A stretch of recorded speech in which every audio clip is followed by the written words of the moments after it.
தேவனோடு நீங்கள் செலவிடுகிற ஒவ்வொரு நேரமும் உங்களுக்கு பலன் தருகிற நேரமாக, பலனை கொண்டு வருகிறதா இருக்கிறது. அவருக்காக நீங்க செலவிடுகிற ஒவ்வொரு நிமிஷத்தையும் கர்த்தர் கணக்குல வைத்திருக்காராம்.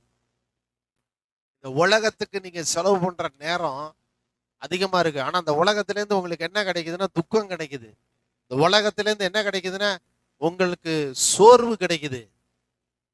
அந்த உலகத்தை நீங்க நேசித்து வாழ ஆரம்பிக்கும் போது இந்த உலகம் உங்களை பகைக்குது. இந்த உலகம் உங்களை துன்பப்படுத்துது. இந்த உலகம் உங்களை அசிங்கப்படுத்துது. இந்த உலகம் உங்களை கண்ணீர் வெடிக்க பார்க்குது. இந்த உலகம் உங்களை எல்லாவித ஏமாற்றத்துக்குள்ள கொண்டு போகுது. ஆனா இயேசுவுக்காக நீங்கள் செலவிடுகிற ஒவ்வொரு நிமிடமும் இயேசுவினிடத்திலிருந்து சமாதானம் உங்களுக்கு கொண்டு வருகிறது. இயேசுவுக்காக நீங்கள் செலவிடுகிற ஒவ்வொரு நிமிடமும் பரத்தில் இருந்து வல்லமையை உங்களுக்கு கொண்டு வருகிறது. இயேசுவுக்காக நீங்கள் செலவிடும் ஒவ்வொரு நிமிடமும் பரலோகத்தின் நன்மைகள் உங்களை தேடி ஓடி வருகிறது.